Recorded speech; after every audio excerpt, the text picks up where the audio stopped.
You're like, because it's posted on LCTV, how many people view, because I Yeah, have how many people people who... have watched it? How many people watch it, Mona? Do we have any idea?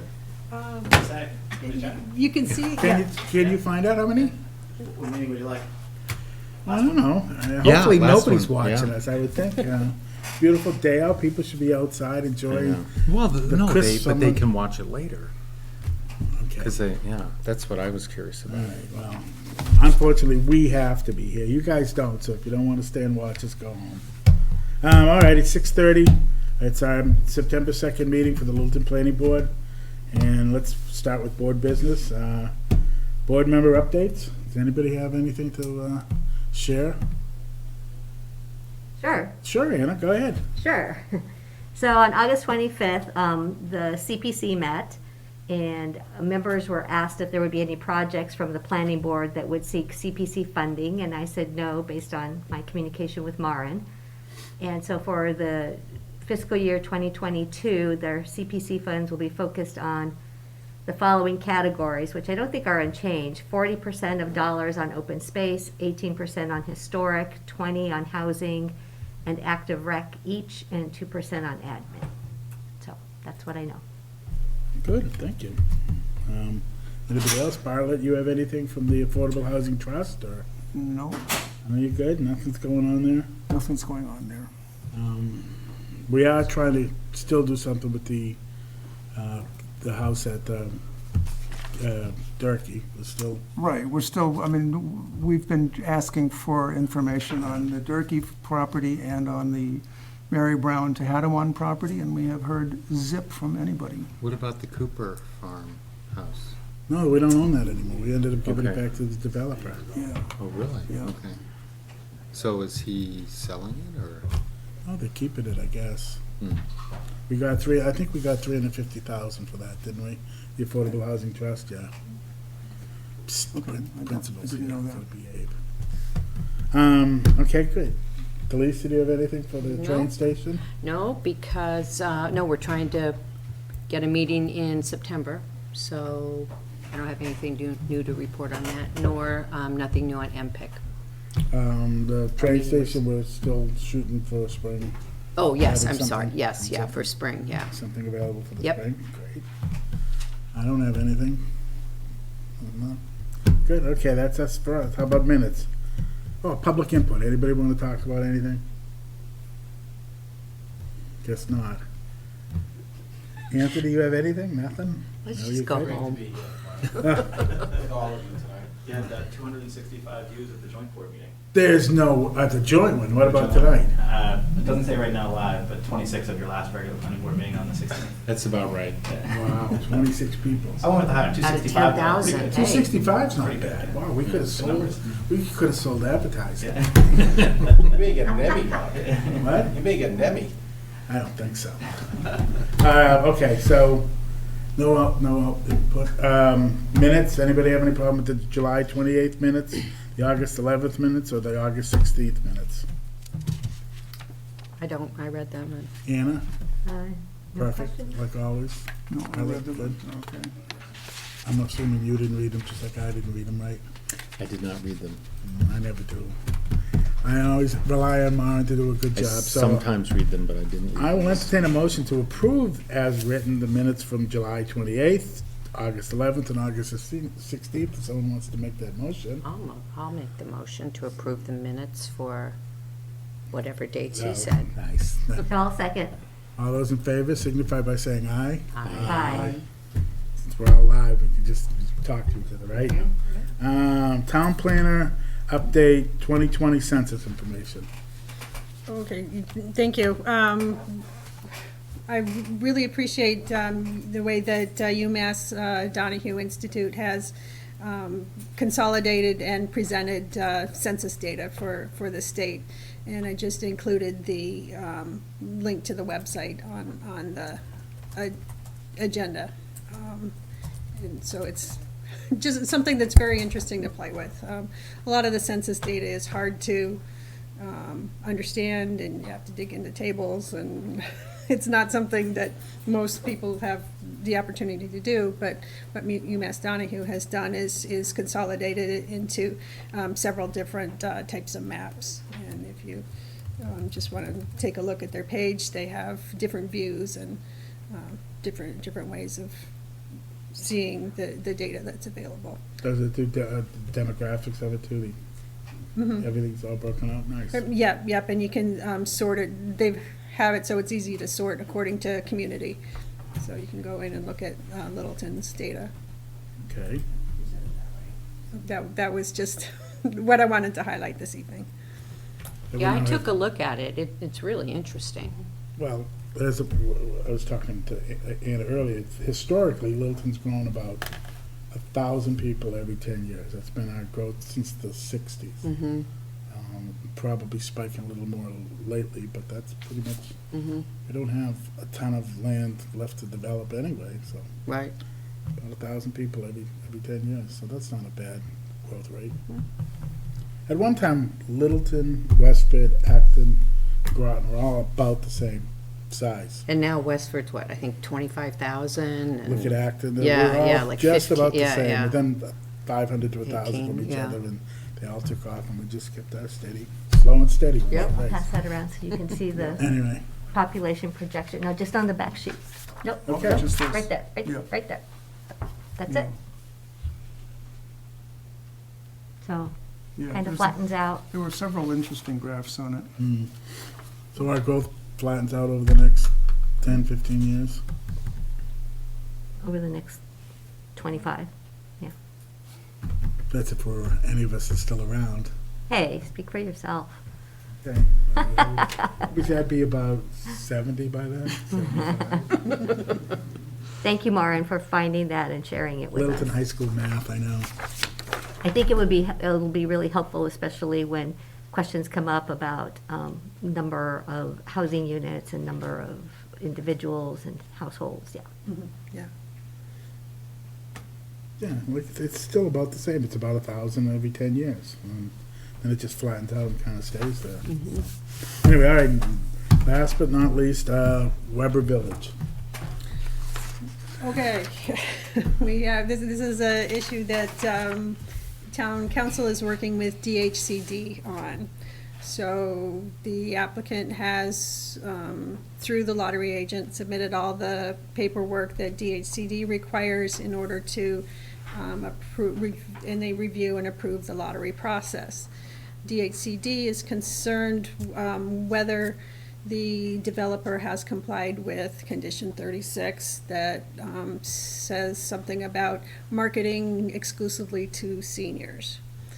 I understand that the wording that I used in that decision doesn't reflect the depth of the conversation that the planning board had at that point, where you said you didn't want to impose an age restriction, but you did want the developer to market to seniors, have a marketing program to attract seniors to that site. So it's caused the issue. DHCD Town Council recommends that one way to get the process moving forward so we can get the 2 affordable units to the lottery process is for the planning board to amend the special permit to remove that condition. So, question to the board this evening is if you want me to ask the developer for an application to amend the Weber Village special permit and the request would be to remove that condition. And then could do that through advertising and holding a public hearing. Not asking you to make a decision on it tonight, just get direction from you on what how you would want to try to move this forward. I'll explain it. Yeah, because who was here when you guys did The only two that decision? were here was Anna and myself. Okay, so you guys can, So, no, Delisa. Delisa wasn't here. Was it? Okay. So, we had 2 projects at the same time. We had Roger's project over at Cricket Lane. Cricket Lane, and we had Weber House, the Webers. Roger age restricted it, indeed restricted it for just seniors. The Fields were reluctant to do that. They said that they would market it for us to seniors for the first 6 months, but that they didn't want to be called a senior residential development. They didn't want to restrict it to just seniors. There was some pushback. There was issues. I was against that because if it's a senior residential development, it should have been marketed to seniors, period. Because it was approved under the senior Senior residential residential. development, and that gave them a bonus density of 4-to-1 as opposed to 1-to-1. Yeah. So it should have been all seniors. The Fields came in and said they would do the best they could, give us 6 months, and if we didn't, then they'll open up to whoever. Like I said, I don't want to be a revisionist, but it should have been, just like Rogers was, everybody at Cricket is all seniors, over 55. They got the the smaller units, the bonus density, everything to do it as a senior.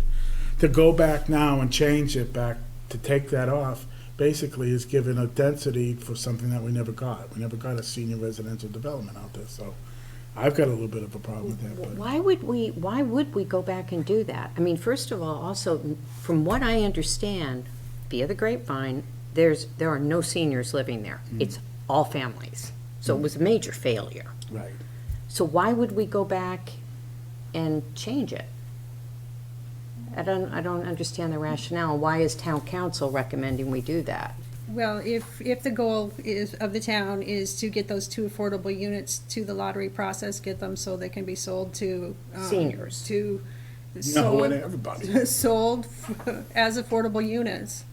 Why can't they be sold as affordable units to seniors? And then we could at least have 2 seniors there. You cannot age restrict. Oh, that's right. Only affordable units. You would have had to, the board chose to issue the special permit without any age restriction, and so we can't go back now and age restrict only the affordable units. Yeah, but that begs the question, what we're doing is we're doing the fast track to get this done. And I don't necessarily agree that we need to do this tomorrow for those 2 age restricted. I think there's more here than just like Delisa said. It's not a senior residential development out there. We need to look at this and Well, I have a lot of questions in terms of, well, what was done? Because it sounds like there's a question from DHCD as to whether or not there was even any marketing done. Is that kind of where this came from, Maren? Yes, that's part of the question, but that question is better dealt with at the local level than at DHCD level. Right. So from that perspective, I think I have a lot of questions of the fields, as to what exactly they actually did. They need to provide proof of what they did, because in the decision, it says the developer agrees to market the project units exclusively to buyers with at least one resident being 55 or over. So they have to be able to provide some level of proof that they did this, and if they didn't do it, then clearly they're in violation of their condition, and what are the penalties that go along with that? So I think there are questions that need to be answered by them as to what was actually done, why didn't they do it, and then what are the repercussions of them not doing it? Yeah, and in my opinion, the best way to get to having that discussion is in the public hearing for a modification on it. That gives you the opportunity to ask for all the information that you just spoke about. But you're saying that the upshot of this is, if it's possible we don't get those 2 affordable units on the census. What happens if DHC never approves the lottery process? Well- They can't, I don't know how to answer that. Yeah. It's a very good question. The issue really is whether or not we want to do it through the process, or we want to bring the fields in first and have them answer questions before we go. I think that we need I to think we need get to do answers that from first before them. we decide do whether too. we. And so, is anybody here from representing the field tonight? I don't see anybody, no. Well, I mean, there's even basic questions to ask. So for example, how many units have been built and sold, and are any of the units, Can do you they answer have that? occupants with 55 or older individuals? I mean, that's basic data that we need in order to be able to actually answer whether or not there are any seniors Sure. there, and then Okay. how is it marketed? Do you have any idea how many, what's left, and They're all built. they're all built? Are they all sold? All the market rate units are sold. So they waited till the very end for this issue to come up. Wasn't it, Well, the question did come in from DHCD in July, and given some conflicting vacation schedules, it took town. Wasn't there council also a and their condition council. that they had to, Do the market do rate. do the affordable every 7 units or something? Or As far as the construction, yes. Yes, they were So supposed to they do at didn't- least one up so to they 8 were able units. to Right, close they haven't even- without, Right, they haven't even done that. you know. So they didn't even live up to the schedule that was in the decision, so yeah, we need to bring them in. Sounds to me like we might have to go through the entire decision and see what they have and haven't done. Yeah, and then Okay. I'd like to, like Anna said, I'd like to understand what the repercussions are for not following it. And also, where should we have been monitoring this? Or who should have been monitoring this?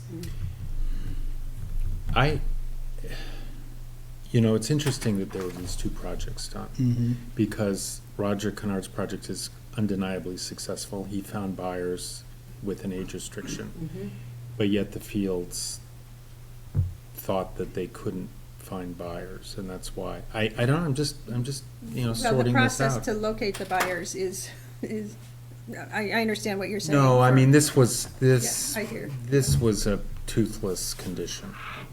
I mean, how can you, Right. how can you judge their marketing, Well, the fact that Roger sold out, no problem at all, and the fact that they have basically nobody that's a senior over there, kind of tells the tale, but. But I'd like to see their marketing collateral, and So why don't we, And we do have marketing expertise on this board. why don't we tell the field, we need to have them come in. Okay, so we could schedule a discussion for the meeting of October 7. But could we also get the town council to help us understand what we're doing vis-à-vis these 2 units? I mean, what are, because it sounds to me like what they're saying is you either have to have had restricted them or not, and you didn't restrict them adequately, so we're not going, isn't that Well, what the they're board's saying? intention was to not require an age restriction on Well, that's the units. board's intention, Well- but DHCD well, is no. saying that because you didn't, you may not be able to have these in the census. I don't believe, no, that's Okay. not what they're saying. Okay. No, but and let's clear one thing up, the board's intention was for it to be a senior residential development. We all thought that's what it was gonna be. We took the developer at his word that he was going to. He came in and told us that what really prompted this was the fact that Cooper Farm, there was problems with trying to get people, seniors affordable and qualified. They said they had problems with that, so we listened to them, they said, give us 6 months, we'll market it exclusively to seniors. And they asked us, and it was a bone of contention, because I have to be honest, I was the 4th vote, and I was not gonna vote in favor without the restriction. They convinced me that they had 7 families from Littleton, seniors that were all set to buy, that they didn't need that they were going to market it to seniors, and that's why we took the restriction off. At the 12th hour, we did it that way, and now I guess we kind of learned our lesson, so now we need to find out what they actually did and what we do, what's the next step for us. Yeah. Do we want town council here for that? Or do you want to just handle it on our own? Actually, I think town council should be might want to be here for the public hearings for the zoning bylaws anyway. If you Good, so schedule why them don't we the same have them evening. here as well? So, Mr. Chair, 2 quick points from the decision that was rendered. It says, the field development to construct a 17-unit, 2-bedroom, age-targeted senior residential development. So there's no quibbling with that. And then the other thing I wanted to point out is on the 2 affordable units, it specifically says in here as well that the minimum of 2 of the project units shall be designated as affordable under the inclusionary housing bylaw, a minimum of 1 affordable single-family senior cottage and 1 affordable duplex cottage. So I don't know because of that language, Maren, whether that means that one of them should be designated for a senior or not, but that's what the language says, so. Well, the whole project is supposed to Well, be. I know. Okay, so why don't we do that? Okay, I'll work on that schedule. That's disappointing. All right, so we're running a little bit late, so let's start with fall town meeting warrant articles that we, good, Anthony's back. So let's start with A, road acceptance for Bluebird Lane, which is Jones Meadows, and Douglas Street, which is K Estates.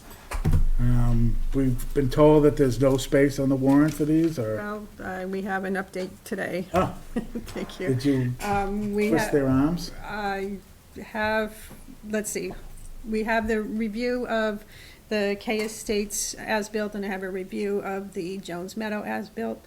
For K Estates, the last portion of Douglas Road, the water department has some repairs that have to be made, that'll affect the pavement. So I can't imagine that they'll get through that process this fall.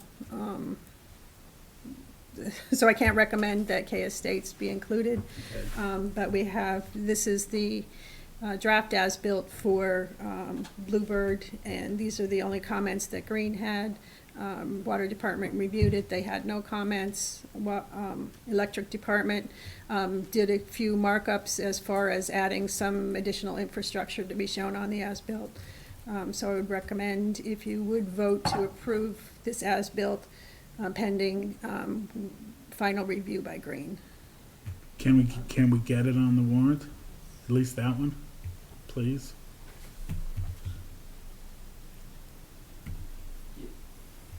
I think the issue that was brought up was that the application fee is $500. And we don't have a complete application, and we're going even after town meeting, that $500 is town council fees are blown out of the water. So it's costing us much more. So we'd much rather have a complete package with all of the punch list items addressed. So going into town meeting, once we have the vote, the next day, we're done with it. So we just don't want to have those continuing pending issues going forward. Do we have very many outstanding issues on this one, or is it? You know, we had a conversation with Roger today. He had a schedule laid out for the work that's left to do. He was confident that he. This is the punch list? For Bluebird.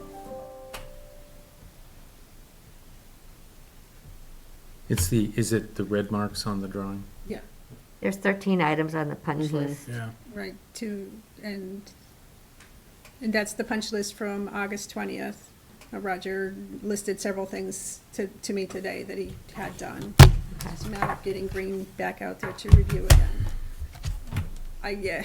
I'm pushing on this one just because it's such a quality product.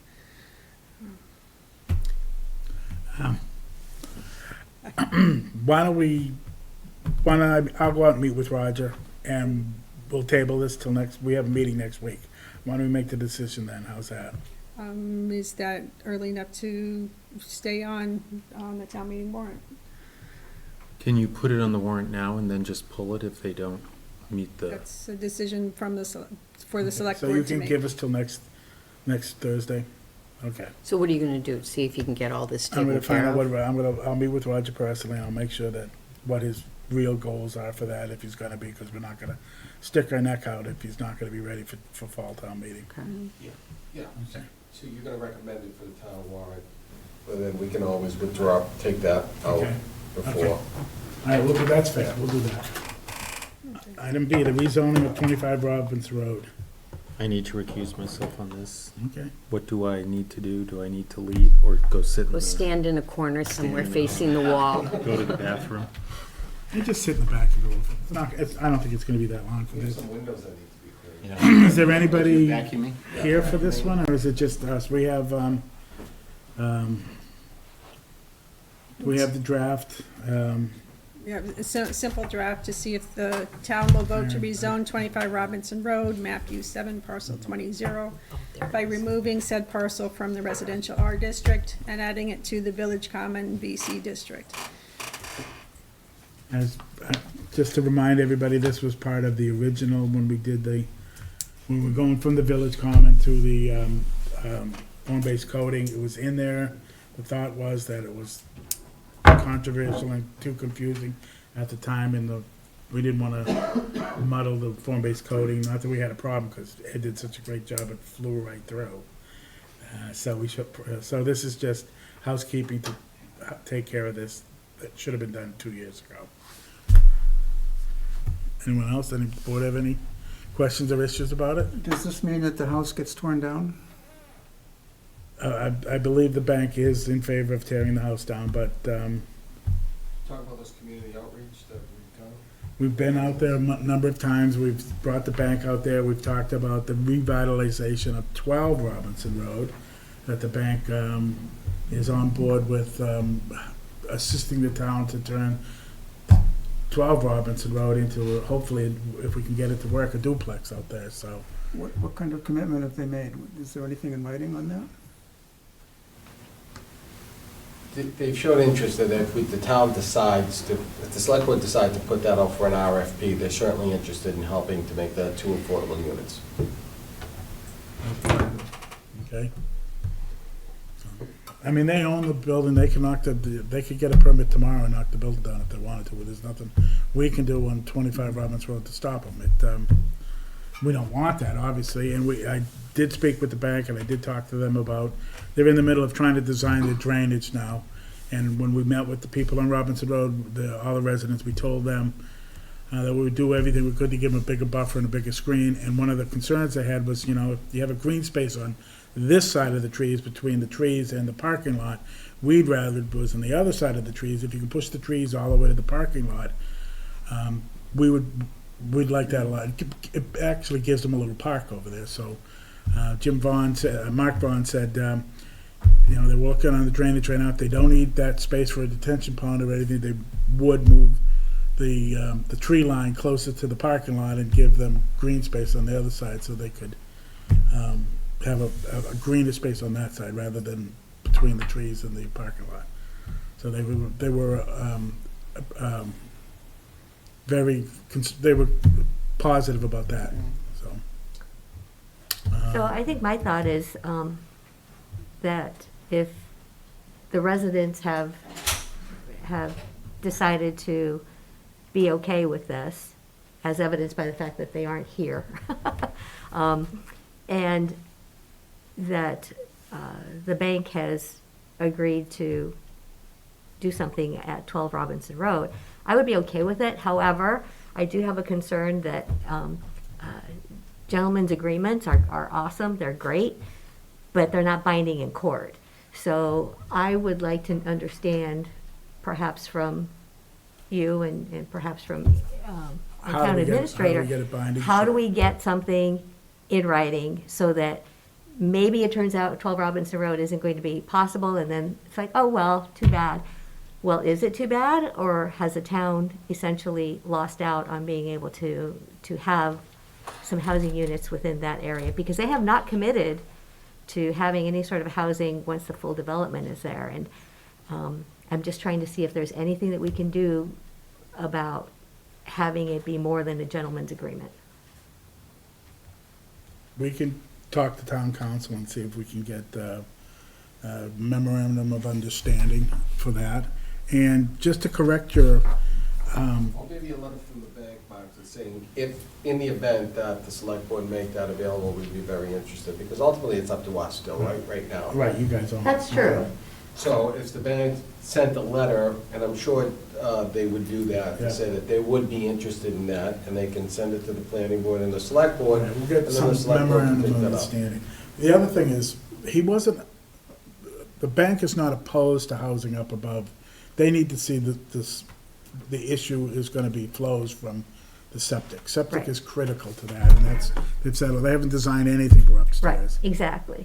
So I just would- don't want it to be lost in the No. whole But no, that's good. big picture. We'll get a memorandum of understanding from the bank for that one. If we can get a memorandum of understanding, an MOU, it's better than having to say that word Okay. 3 times. I'm fine with this language. Okay, good. Anybody else? Anybody in the audience? Ed, you good? So, and then the question for the board is it okay to schedule the public hearing for October 7th Yeah. on that rezoning? We're gonna try to do everything on the 7th, right? Kill 3 birds with 1 stone. Yeah.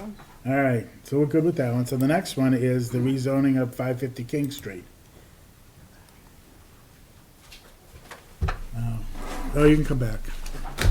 Finished vacuuming. And then, so if I understand, we might want to move to the 6:45 public hearing and come back to the discussion on the King Street Common zoning district, just because I think this one will Larry, take can a you little hold bit off longer. for 10 or 15 minutes, or you want to do, we can do it? Whatever's convenient. I'm getting a lot of work done here. All right, so we'll open and continue the 6:45 public hearing for 151 Taylor Street, 153 Taylor Street. And we'll get back to it once we're done with the 6:35 stuff. We're just running a little late. Okay? We don't have to read anything, right? We can read it as soon as we're ready to get started on it. How's that? Okay, all right, so we'll go back to C, rezoning of 550 King Street property. As everybody knows, or if they just moved to Littleton, 550 King Street property is the old IBM, or is the current IBM site.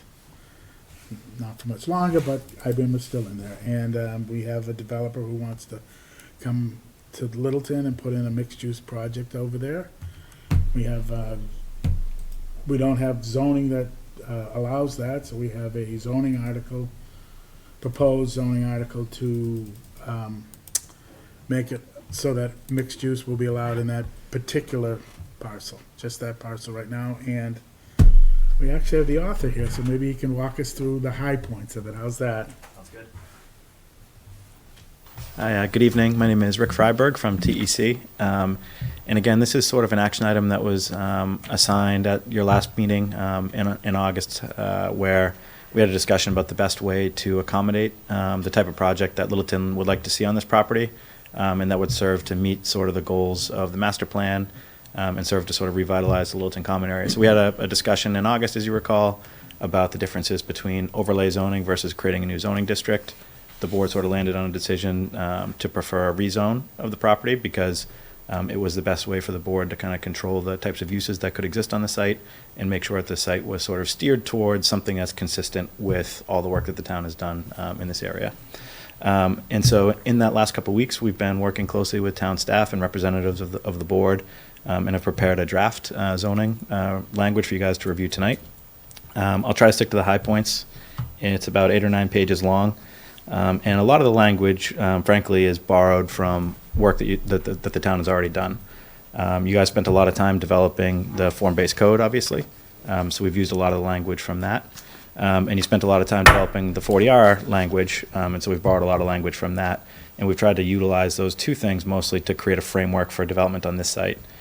So if I start sort of at the top, the purpose of the section, that outlines sort of the reason for creating this district, and predominantly the most important one is to create the mix of uses that allow for mixed-use development on the property.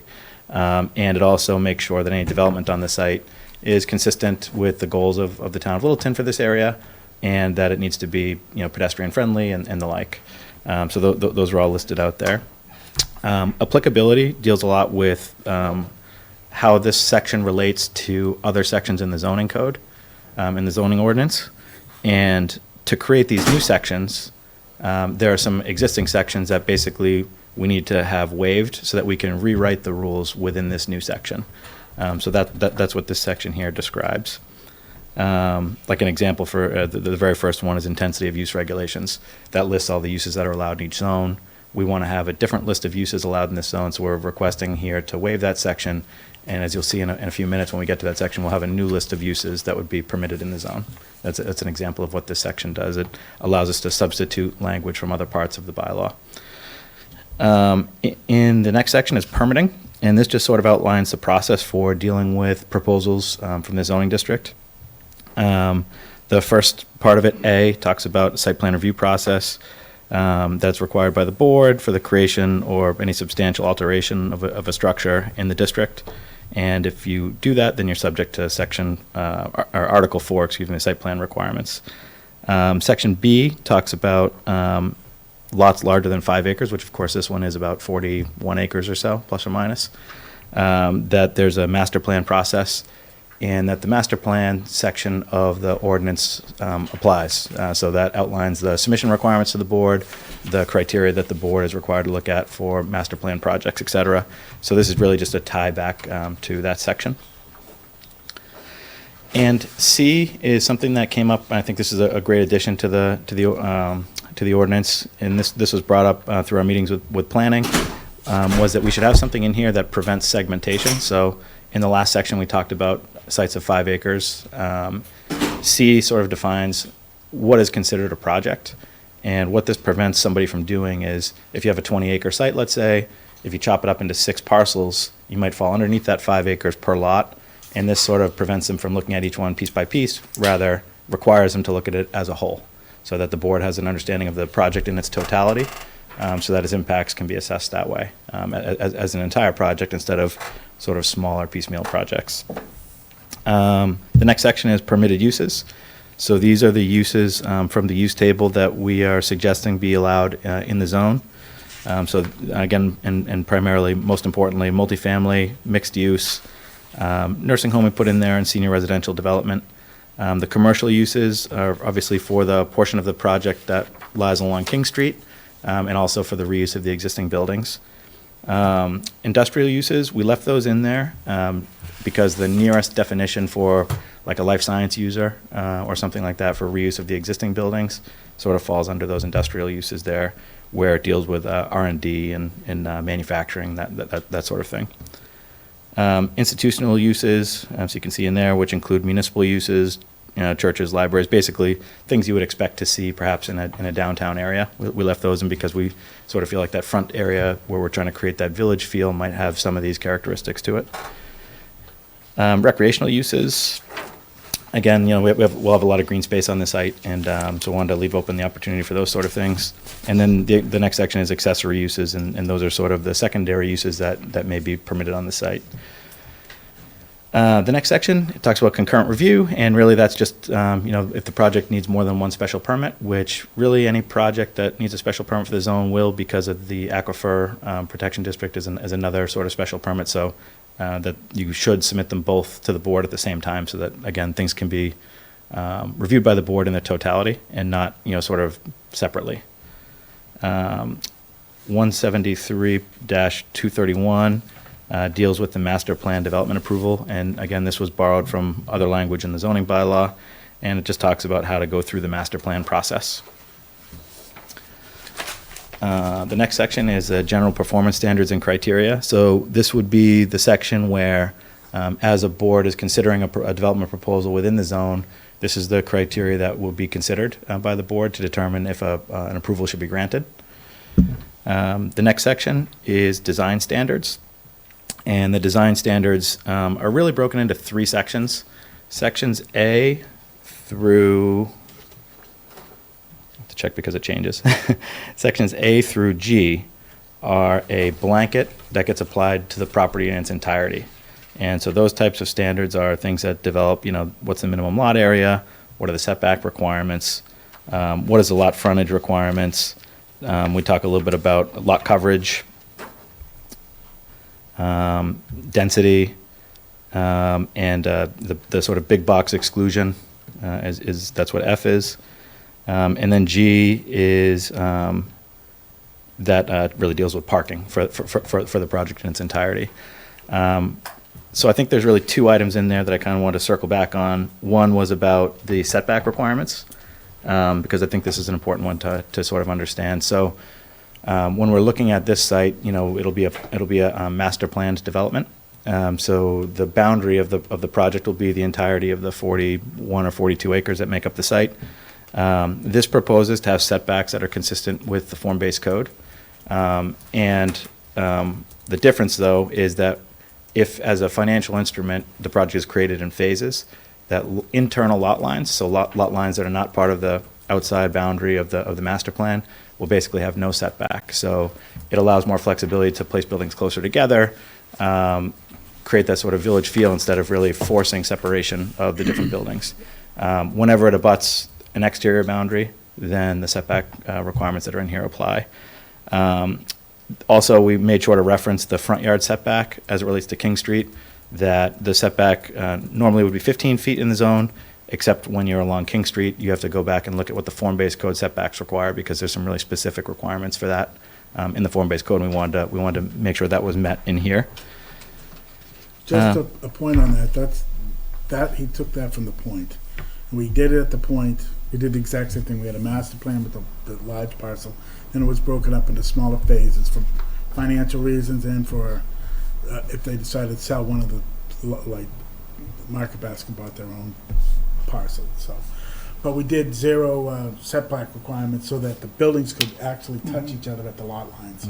So that we weren't putting 15-foot offsets everywhere we put a line. So we did it there. I think it worked out really well there to keep the buildings closer together so the massing was the same. And that's why it's been proposed here. Exactly. And then the other regulation in there that I wanted to kind of flag was parking. So what we did was we said basically for all the listed uses within the form-based code, that the parking should be complying with the form-based code. For the ones that aren't listed in the form-based code, because not all of the allowed uses are provided for in here, that you sort of get bumped back to the general parking table that's earlier in the bylaw. So that, again, the A through G really deals with the entirety of the parcel. From there, the parcel is really divided into two sets of rules. There's rules that apply for the property along King Street, setback 255 feet from King Street, which is the same as the form-based code as it exists today. And what the zoning language says in letter H is that swath of land within 255 feet of King Street shall be governed by the form-based code. And we're proposing 3 exceptions to the form-based code out of the very detailed code that's in there. The first one is the height. We are proposing to allow a 3-story building instead of 2.5. We think particularly there's one building in the middle that sort of warrants a taller structure there. And the other thing is the depth of the project and its relationship to the buildings behind it. So as you recall, that section where this code applies is sort of in front of the IBM buildings. And so there's a sort of scale difference, I think, as we look at it. And when you look at the size of this parcel in relationship to the other parcels that are in the district, it's certainly a much larger parcel than many of the others are. The second exception is the floor-to-floor requirements in the form-based code. And what we did here was we wrote, so as the architects were looking at the form-based code and trying to imagine the types of uses that might be proposed in each of the buildings, they envisioned a couple of scenarios where we might want to have different floor-to-floor heights than are specified in the form-based code. We didn't want to waive it outright or request a waiver outright.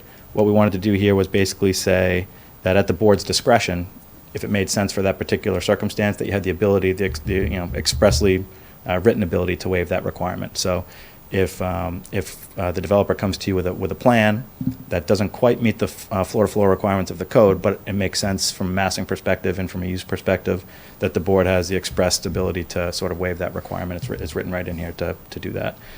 And the same is true for letter C, the third exception that's requested. And that really deals with where you have commercial and residential uses on the first floor. And again, that was written in a way that gave the board the flexibility to waive that requirement, but didn't outright waive it from the provision. So you could look at the circumstances and make an assessment as to whether you think that the request is warranted before you make the decision to waive it.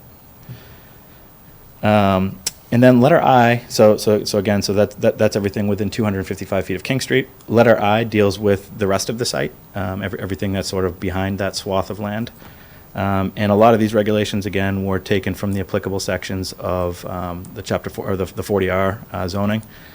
Rather than run through them all, because they're fairly long and they deal a lot with architectural materials and stylings, I think I probably want to just kind of focus your attention on maybe a few of them. I think generally the architecture that's proposed here is a traditional style architecture. If you take a close read through, you'll note a lot of the architectural elements that are required in the zone. So it'll be in keeping with sort of the graphical representations that were provided to the board that sort of speak to that traditional New England style architecture. And a lot of what's in here requires that look and aesthetic. There's also a lot of language in here that requires pedestrian connections and pedestrian scaling, so that as you approach a building, there's things that sort of welcome you and invite you into the buildings. And make them feel a little smaller, and sort of bring those entrances down to a pedestrian scale.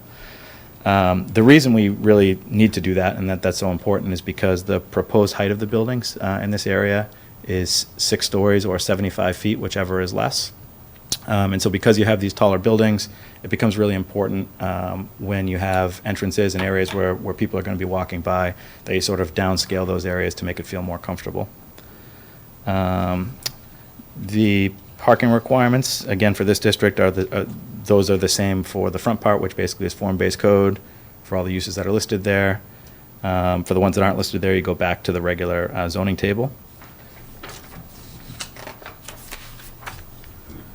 From a landscaping and streetscape perspective, there was a lot of detail that was in the 40R regarding those sort of standards. We pretty much copied all of those and pasted them into here.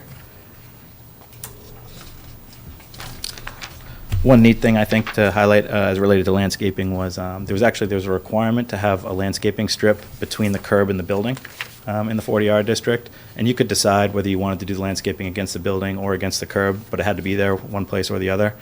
We thought that was sort of a neat touch as a way to sort of soften the buildings, so we kept that in here as well. Lighting, we copied from 40R. And signage, we essentially said that the board that signage will sort of be provided as a master plan. So an entirety of the signage package for the entire site be presented to the board, and basically similar to the other sections, that you would have the ability to grant relief at your discretion for signage. And then the last section is its relationship to the Aquifer and the Water Resource District. I know this language has been forwarded to Town Council. But the gist of it is that the majority of the site falls within the Aquifer district. As part of that, obviously, drainage is going to be an important aspect of the project, how the project deals with stormwater, and how the project can provide a higher level of treatment than is normally required on a site that's not entirely within conservation jurisdiction. And so what this does is sort of it elevates the standards for stormwater that are above and beyond what you would normally see on this site. In those areas, you would usually see that level of treatment would be in close proximity to wetlands and the like. And so where the Water Resources District and the Aquifer District are obviously very important to the town to protect the drinking water, makes sense to elevate those standards and have them apply on the entire site. So that's sort of the high points of it. But again, I skipped over some of the language about architecture and landscaping. So I think at that I'll leave it there and turn it over for any questions. Thank you. Does the board have any questions? Going back to the under the use or the at the very beginning, you had mixed use under residential. I didn't understand what the differentiation between multifamily dwelling, mixed use, nursing home. What does mixed use mean under residential use? So I think that is applicable if you have more than one use in a building. So mixed use would be, let's say you had a commercial first floor and residential upper floor, as opposed to multifamily, which would be sort of exclusively residential. Yeah, okay, I just don't, it just seems weird to me because you can state that explicitly. That's fine. I just wanted to know if there was something I was missing. Well, Jeff, may I add something to that? Yeah. So, based on what you just said, under applicability, it says that mixed use does not apply. So I just want to make sure it's not confusing. Yeah. Yeah. So so to your point, so there's a mixed use ordinance. That's Article. I practice my Roman numerals here. 24. Yeah. So our Article 24 is a mixed use ordinance. So what this says is that the requirements of that ordinance don't apply when the requirements of projects in here that have a mixed-use building that's proposed. You need to use the requirements that are in this new district. Okay. Instead of the requirements of Article 24. Okay. Right, and I pulled this up because mixed use is defined. Oh, great. Is it pretty much what I said? Looks like it. I think that's a great definition. It's just that under applicability, whatever. So we would be using this definition, not the ordinance of Article 20. Correct, that's Okay. what that section says. Thank you. Yeah. Maybe if you referred to that section or that, anyway, okay. I mean, I think the main questions are height and density. Mm-hmm. And I like how you incorporated, I guess, let's talk about how we incorporate the portion of the site that is now regulated by form-based code. Mhm.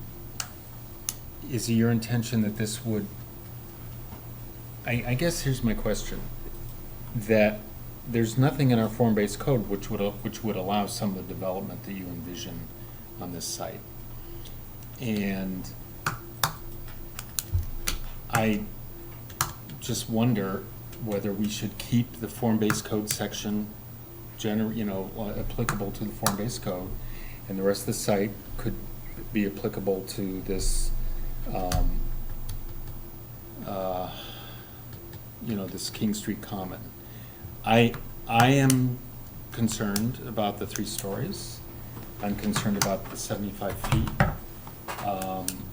6 stories doesn't necessarily bother me if it was residential, but if it's office, you would get up to the 75 feet. I'm sorry, but I don't see it.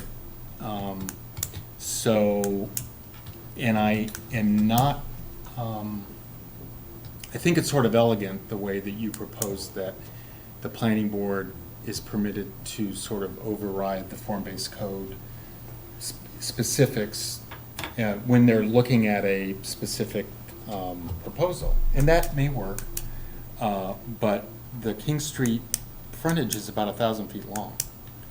And to have a 3-story wall, it just doesn't seem desirable to me. However, you were very skilled, and you might propose something that is desirable. I don't know.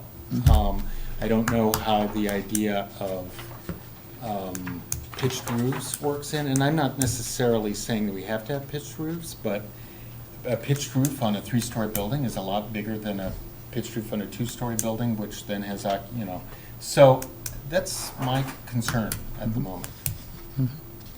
Yeah, I understand that. I think the one that really struck me was the the comment about the building a street wall, and that's important to us as well. One of the things we need to look very closely at is there are requirements for build out along the street line in here, and I'm going to obviously not be able to find that section very quickly here, but basically it requires here it is. A facade build-out of 60% of the frontage. So that's in section, page 4 of the form-based code.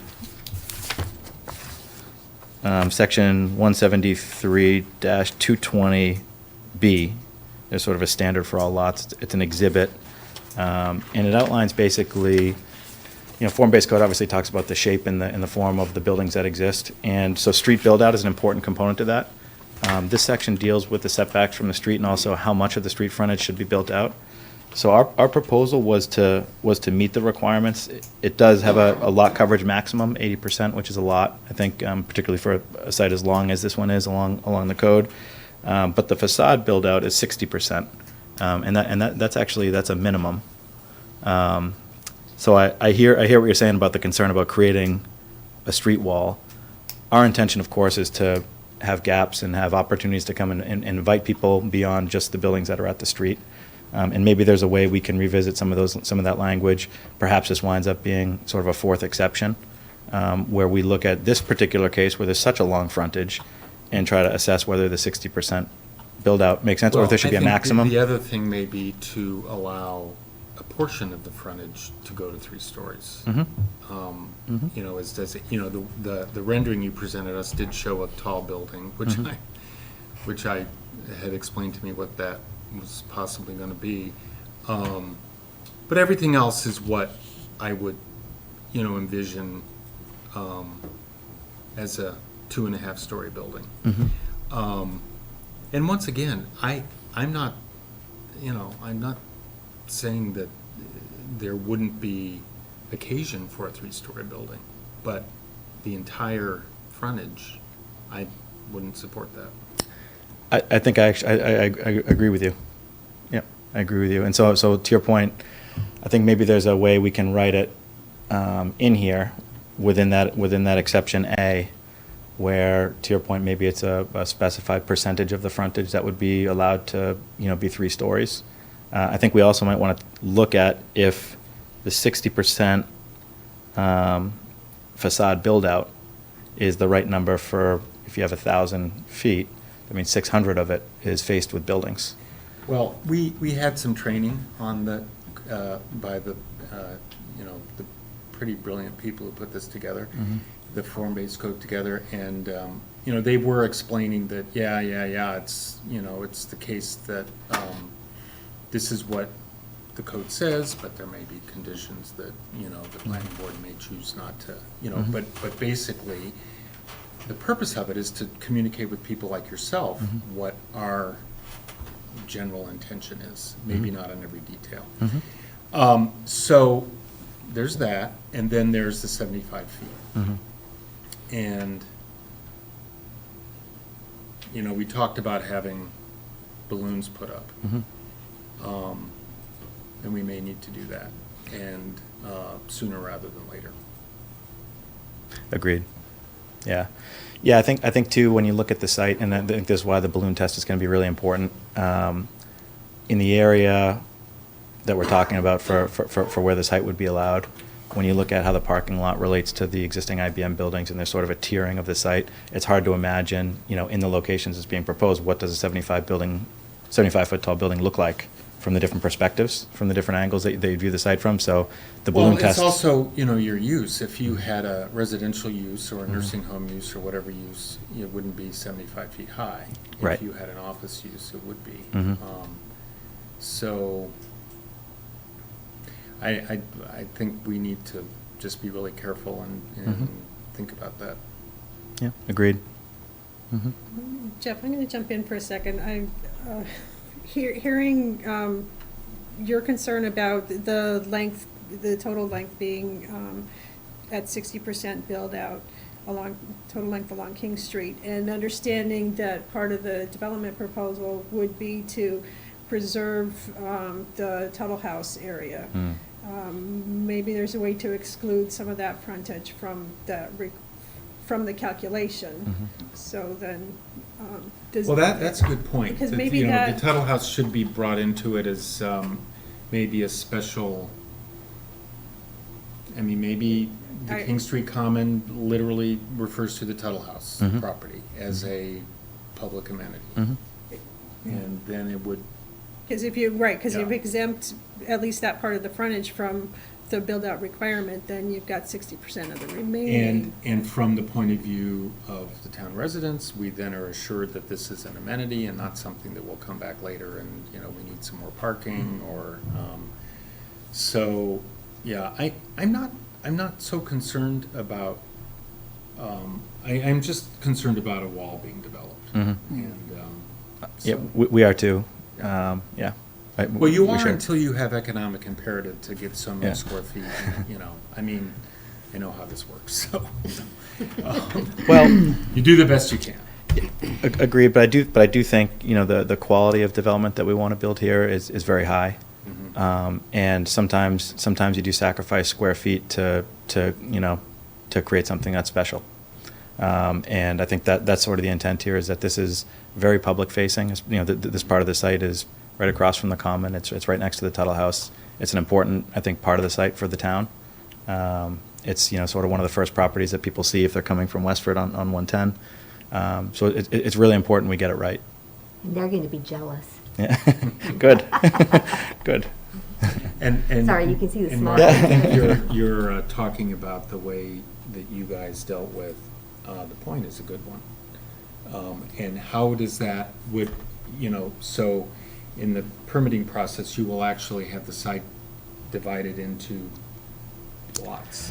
Or how do you think that's going to work? Yeah, so if the zoning was approved, the first thing that would happen would be that an application for a master plan approval would be submitted to this board, and the master plan would be the exterior boundaries of the 41 acres.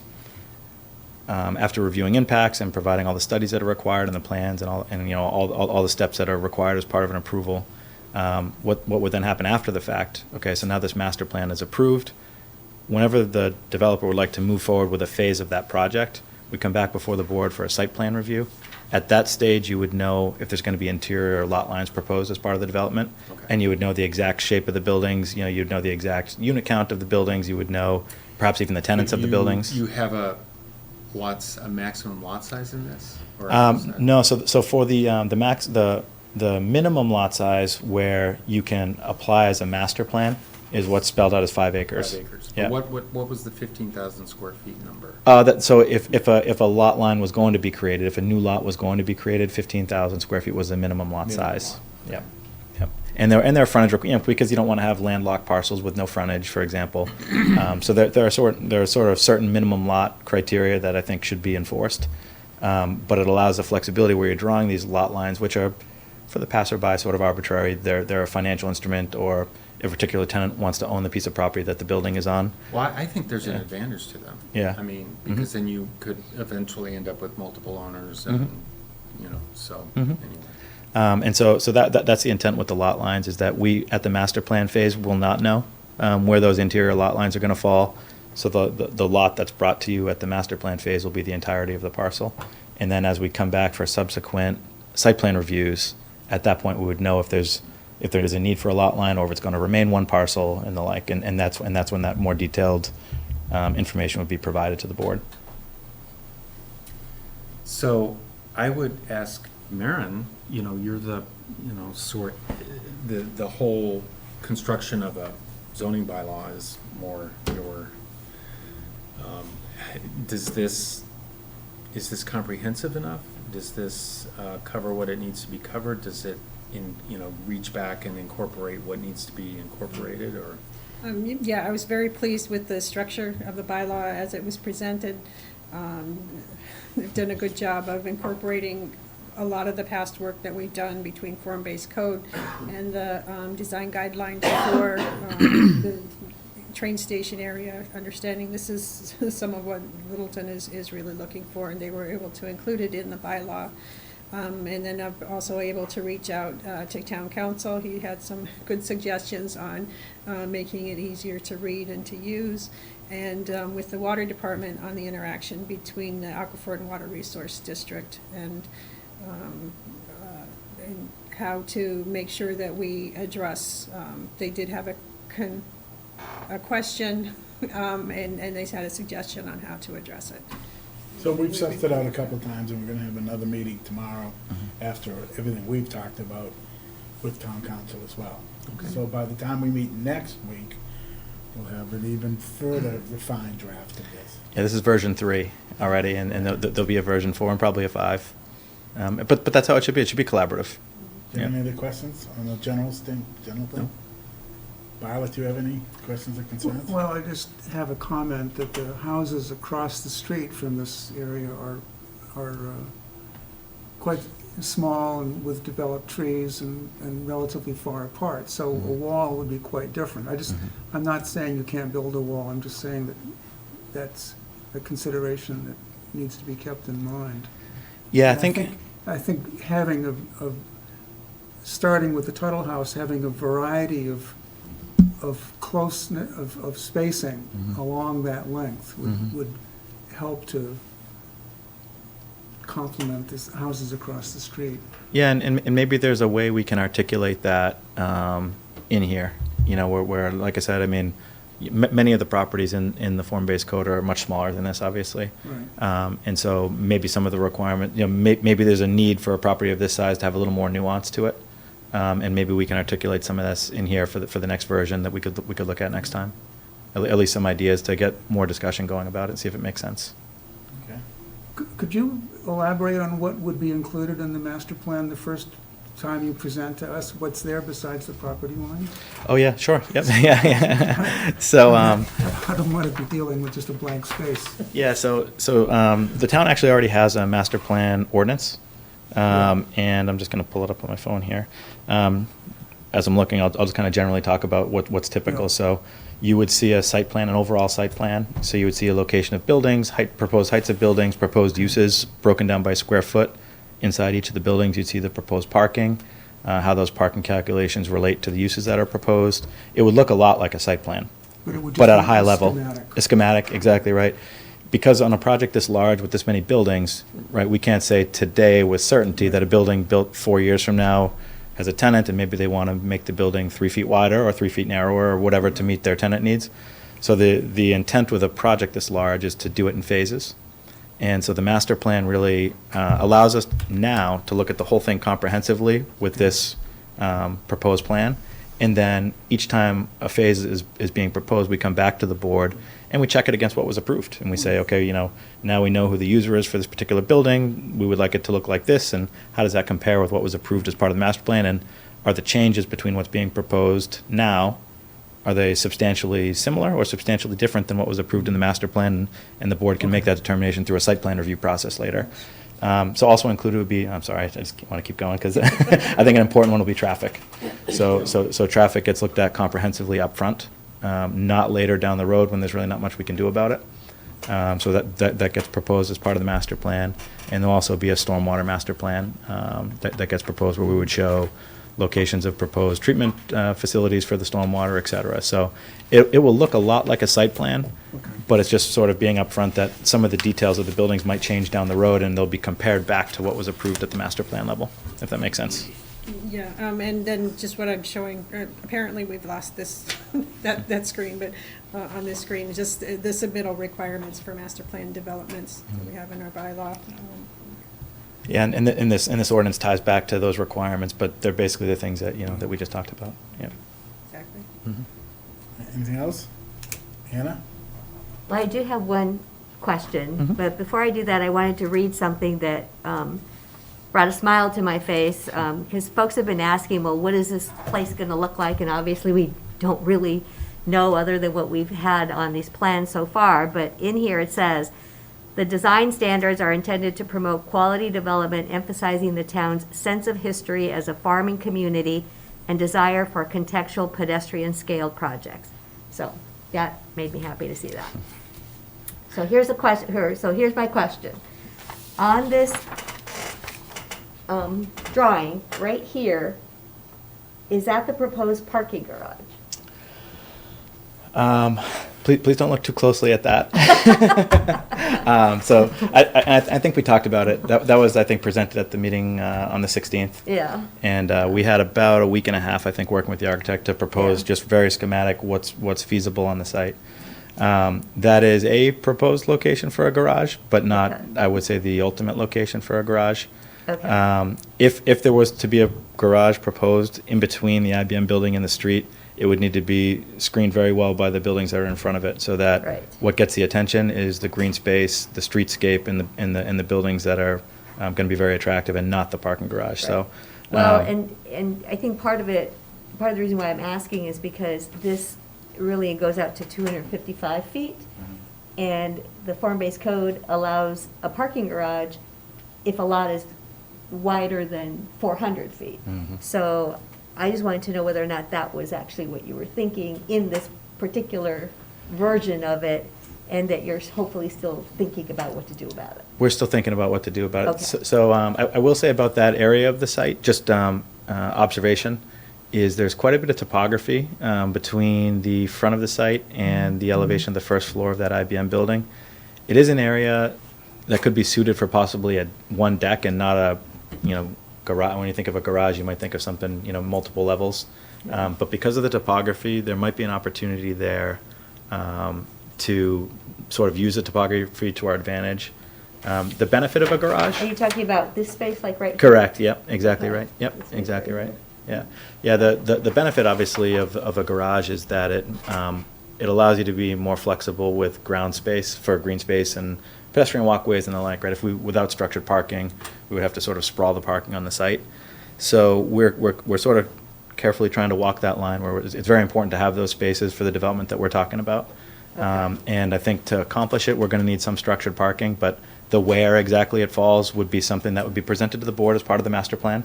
Yeah. When you see something much more detailed than what you have in front of you there, with a lot more thought put into it.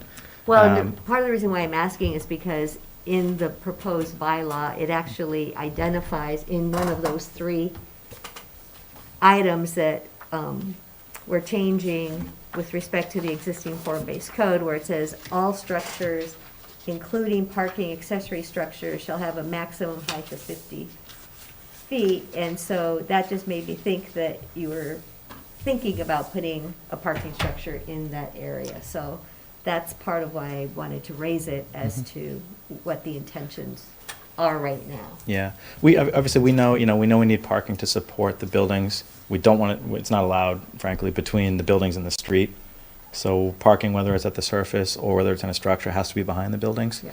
The details of that, I think, would be presented at the master plan. And remember, at the master plan phase, you'll be reviewing it against the criteria, and you can make us make changes to the schematic before, and then when individual site plans come back, you can say, well, we all agreed that this should really be here, if that's what we want to do, and then you can, you'll have the authority to, sort of require it in places like that.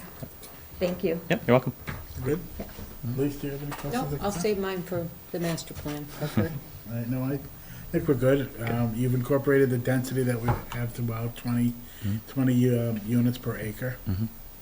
You're gonna, and I know now's not the time to ask, but eventually we're gonna have to come up with a ballpark of what you're proposing out there for town meeting, because it's gonna be, the first person that stands up to the podium is gonna wanna ask that question. Mhm. Agreed. Yep, understood. I'm good. So like I said, we're gonna have a meeting tomorrow Mhm. at 10 o'clock to discuss what we've talked about. Mhm. But other than that, I think we're good. Yep, I have it penciled in to have the public hearing for this as well on October 7th. Yes.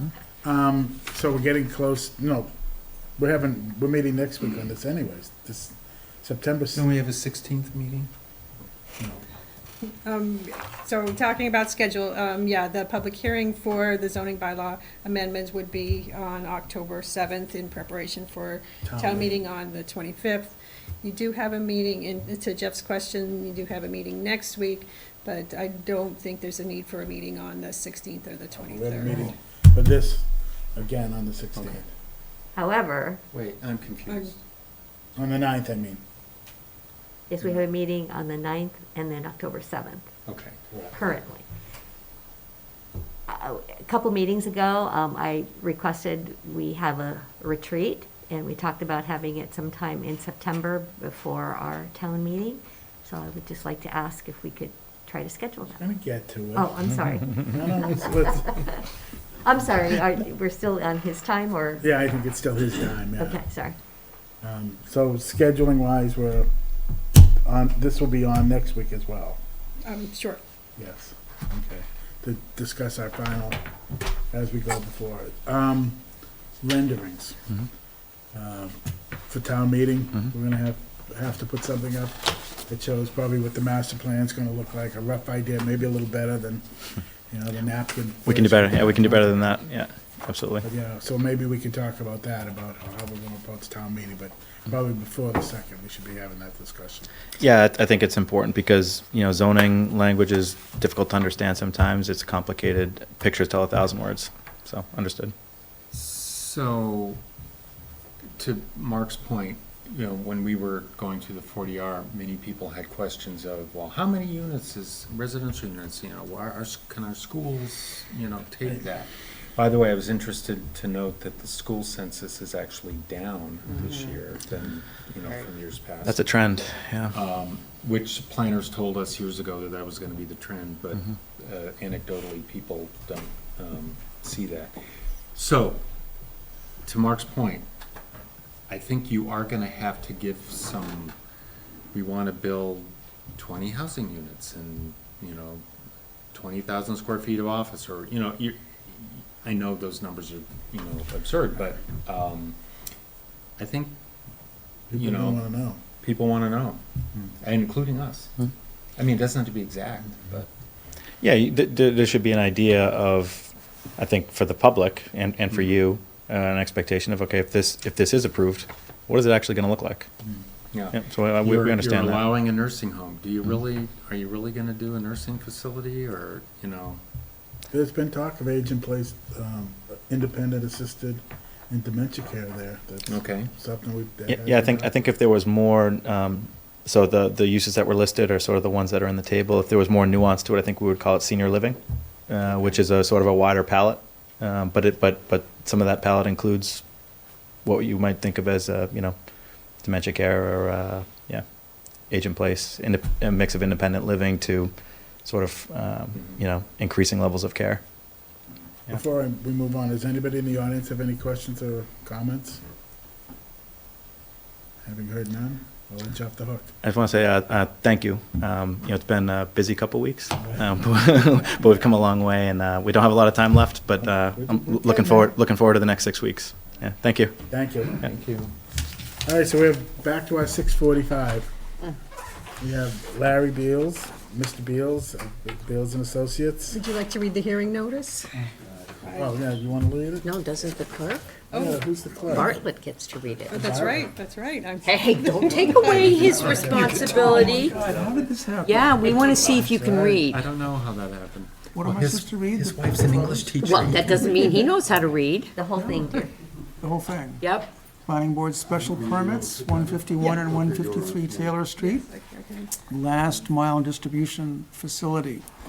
The Town of Littleton Planning Board will hold a consolidated public hearing on Wednesday, July 28th at 6:45 PM to consider the application to modify prior special permits pursuant to MGL Chapter 40A and the Code of the Town of Littleton zoning. It's on the side, that's what I've been. The application is to modify major commercial or industrial use special permit under sections 173-86 through 173-88, and Aquifer and Water Resource District special permit under sections 173-61 through 173-64, and site plan review under section 173-16 through 173-19 of the Littleton zoning bylaws to allow the donation of 58 acres of property to the Littleton Water Department. Property location 151 and 153 Taylor Street, map R10, parcels 14-0 and 14-1. Applicant NBP 2, I guess that's Roman letter, numerals 2. Yes. Littleton LLC, property owners NBP 2 of Littleton LLC and DXC Technology Services LLC. The site includes a warehouse distribution facility and associated parking and last mile delivery operations. The public hearing will be held in room 103 of the Shattuck Street Town Offices, 37 Shattuck Street of the town offices. The public hearing can be viewed live on LCTV or online at https://littleton.vod.castus.tv/vod. Please feel free to call the Planning Board office, 978-540-2425, with any questions. Application and plans can be viewed on the town website, www.littletonmass.org, or at the Planning Board and Town Clerk's office by appointment. Any person interested or wishing to be heard on the proposed plan should appear at the time and place designated or provide written comment by July 26th, if possible, to m2hill@littletonmass.org or P.O. Box 1305, Littleton, Mass. 01460, signed Maren Toohill, Town Planner. Thank you. Thank you. The Reader's Digest version, Larry. Okay. I was going to say, I think our presentation will be actually shorter than the legal notice. Yes. So, all I want to do is refresh your memories, and we can get through this fairly quickly. What we handed out to you, I should tell you, my name is Larry Beals. I'm with Beals Associates. Most of our time spent together was on Zoom, but we did accomplish a lot on Zoom, and I think this is the last hearing that we're going to have for this particular property. Matt Costa is with me, who is the project engineer, has all the facts and figures, and Dan Holmes is here, who's counsel to the owner in case a legal issue comes up. We just wanted to come prepared. So the first slide that's up on the screen, page 1 of the handout, is what exists out there today. So on the right-hand side of the slide is Taylor Street. The new building, it has the white roof, and the parking that supports that building is in the background. If we can go to the next one. This puts it in context. The site was originally developed for Digital Equipment Corporation, and then it's had a series of tenants over the years. It was about 300,000 square feet, 100,000 square feet on the right side, and 200,000 square feet on the left side. So we're at the interchange of Taylor Street, 495 and Route 2, which became a great location for an Amazon last mile facility. So if we can go to the next one. This is ultimately what was approved. We had a number of meetings with this board. We went through a number of iterations. Conservation Commission reviewed it. And I will caution that this is the what was approved, but there was a condition that we could not build out the full parking lot. So this is my recollection is it's a 600 space parking lot, but then it was shrunk down. And there's a provision in the decision that says if Amazon needs it in the future, they have to come back to the board for an amendment. And this board has the leverage and the discretion to determine whether that's appropriate based on the operations that the board's observed on the site. So I just wanted to be clear that all of our calculations were based on the maximum build-out. So if that happens in the future, it won't put us into non-compliance. So if we can move to the next one. As we discussed during the permitting process, we really just need the developed portions of the site that have already been developed, that were previously developed. That houses the warehouse building and the parking. And this is a big site.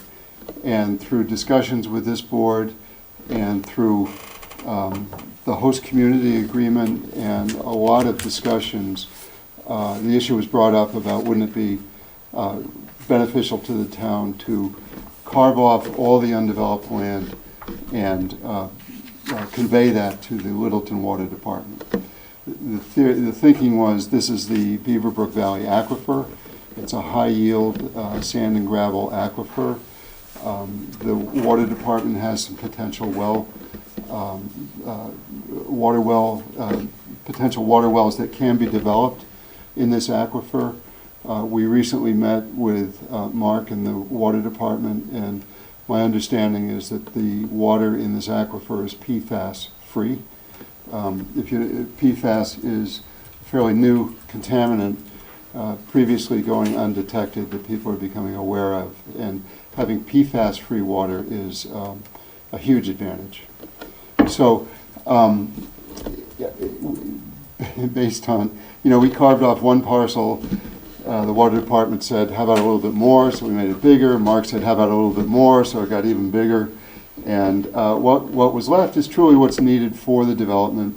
And then what is represented here is what is not needed by us, but certainly is advantageous for the Water Department to own. It's 58 acres, 58 plus acres of land. And then the reason we're here is that we complied with all your zoning with the full parcel. So if we follow that pinkish purple line around the perimeter, run all the calculations in terms of impervious versus pervious, we're fine. And the board approved it under that. The concern that arose is that if we carve off that land and convey it to a separate party, then it no longer is part of our lot, and it potentially takes us out of compliance. Or I guess not potentially, it takes us out of compliance. And the concern was down the road, would somebody raise that as an issue? So if we can go to the next slide, Mary. If you can read this, I'll go through the calculations quickly, but there are basically 3 blocks here. Division of land with 30% compliant. So as you probably know, the maximum impervious in an industrial A district is 80%. Maximum impervious in the aquifer district is 30%. And then maximum impervious in the water resource district is 30%. So if we obeyed the strictest regulation of having 30% impervious, then that's the first block, the top of this chart. And what that says, that if we were to remain compliant, the development parcel owned by Northbridge would have to remain at 53 acres, because that would give us 30% coverage. And therefore, if we remain compliant, we could only convey 30.9 acres to the Littleton Water Department. So it's compliant, but it's smaller acreage. And then we have a 50% compliant. If we respect the 50% coverage, then the Northbridge parcel could shrink down to 30.8, and we would have 50% coverage, and the Littleton Water Department would have 56 acres. But I think what makes the most sense is to convey the maximum amount of land to the Littleton Water Department, which is what we're proposing to do. And that retains the Northbridge parcel at 29.4 acres, and then the land that's conveyed to the Littleton Water Department is 58.4. We presented that to the Zoning Board of Appeals, and the Zoning Board of Appeals considered it, and the Zoning Board of Appeals granted us variances from those requirements.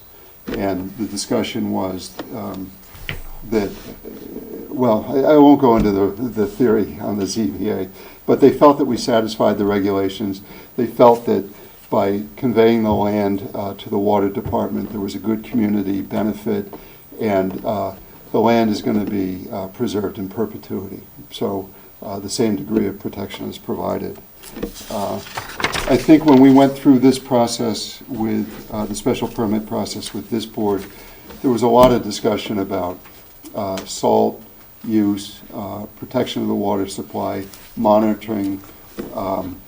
We put the glycol heated system where the driveway crossed between wetland areas to protect the water resources. So I think this board issued the special permit because it felt that under your, if we could go to the next one, under your decision criteria, we had adequately addressed them. And I need to emphasize that there really is no net change. The design remains the same, so if you thought it was adequate before, it remains adequate today. The only difference is the land goes from being owned by Northbridge to being owned by the Littleton Water Department, which I think intuitively tells you that there's a greater degree of protection for the land. And then as this board probably may recall, we filed a A&R plan for the 58.4 acres, and that's shown on the last slide. So the water department parcel is 58.4 acres, and we actually had two parcels out there for 151 and 153. They're consolidated into one parcel for the building and the parking, and then the water department parcel is shown. So we wanted to give you an oblique view of what this looks like and how extensive that is.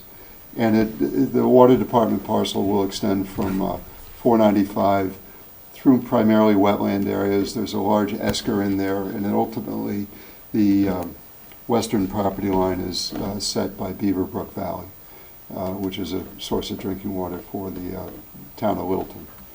So that's it.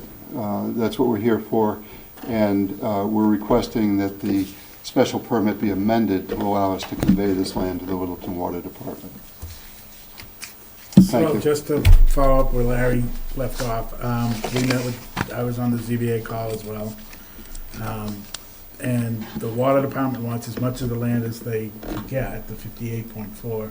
To get them, they need the 500-foot circle around it, because this is a exceptional well site, PFAS free. The Northbridge has been, and Amazon has bent over backwards to basically make this all happen. They didn't have to do it. They could have taken the easy way out and just given us the 56 acres. They gave us, and God knows what they've spent to get it that other 2.4 acres to give the water department what they wanted. It's all done. Maren has a draft agreement for us. We've already signed the A&R. We've already done all of this. It's just the final step to make sure the water department owns it, controls it. We're in the middle of working on an easement to get the water department out there to. There's a well site out there already. It was put in when Leslie College was going to go back out there. The testing that was done in the 70s. Yeah. Phenomenal out there. Yeah. And the water department has since gone out there and checked it and wants to do more testing out there, but the feeling is it's going to be a great potential well site for Littleton, and it is PFAS free. So we're working on access out there. This is the final piece so that Northbridge can, this was all done. This is done for lawyers, to keep all the lawyers sleeping at night. And I'm not a lawyer. I know, but this was all done. This came up at the 12th hour. We dealt with it. Now this is the final piece of it. The A&R signed. We just have to agree to Maureen's paperwork that I think everybody's looked at, right? Town council's had it, you're good with, everybody's good with it, right? Yeah. So, Yeah, if you're ready to deliberate and move to a vote, I would recommend any vote be contingent on final wording yeah, approved by fine. town council. Does the board have any questions about this? I mean, you know, it's very rare that a developer goes out of their way to do nice things. 58 acres with a lot of open space all around it, gonna be available to the public and potentially one of the better well sites in the town of Littleton left. So, Plus, the overall development is sort of attractive. I mean, I can't believe I'm saying that, but I can't believe you're saying it either. it's the way it's sitting in that, you don't even Yeah. know it's there. yeah. You know? I mean, in the winter you probably will, but If you've been out there, what I like is you drive in, you sweep in, and then when you're on the site, you see that big Amazon building, but it's not looming in over your anything. face. You have to be in the site to see it really, so it's pretty, They did a phenomenal job. They listened to what we had to say. They did a great job. And now this is the last piece of it. And the water department's ecstatic to be getting this. You know them. They want to own it. They want to drive their trucks out there and do their water department games out there. And we have to sign this so that they can do all of that stuff. Let's do it. I Um, mean, I feel like we talked about I it. think we have. Yeah. Anna, do you have any other questions or concerns? No, I'm very happy that this all turned out so positively, so, and it sounds like this is just to tie up all the loose ends, yes. so that's good. And on behalf of Northbridge, they asked me to express their gratitude to the town for cooperating on every aspect of the project. Due to other conflicts, they couldn't be here. And I said, you guys are crazy. You know, you go to all the tough meetings, you get beat up along the way, and then when it comes to a nice meeting, they skip it. So I guess their heart's in the right place. And but they wanted me to tell you, the board, thank you for helping us get through this process. Violet, do you have any? No, I came in late in this process, and I'm happy to participate. Jeff? Nope. Lisa? Nope. I just will say one last thing. It's not very often that a developer donates 58 acres to the town of Littleton. We do appreciate it.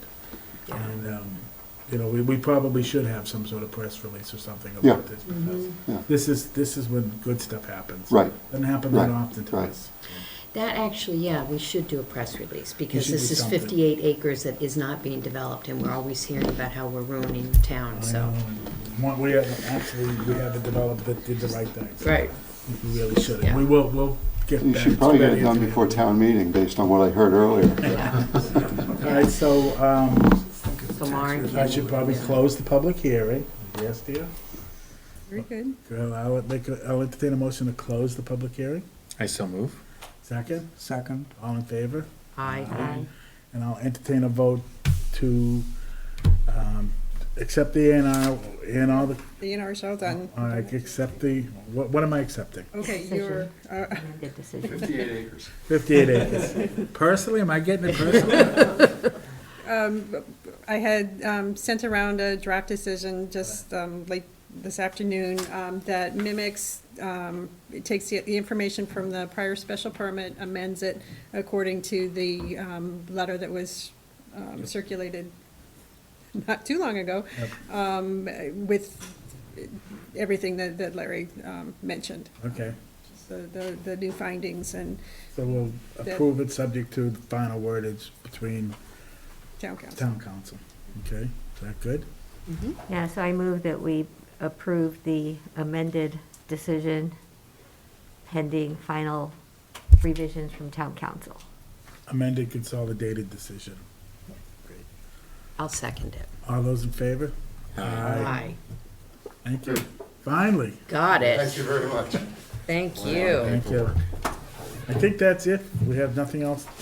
Well, you have another Hearing continued that. public hearing to continue again. We're gonna continue it, yeah, to, we have a no date, sites, time specific? Let's see, so the 289 Great Road, Northern Bank, they requested that their public hearing that was scheduled for this evening be continued to the October? November meeting? meeting. So that would Makes be, sense. Okay. um,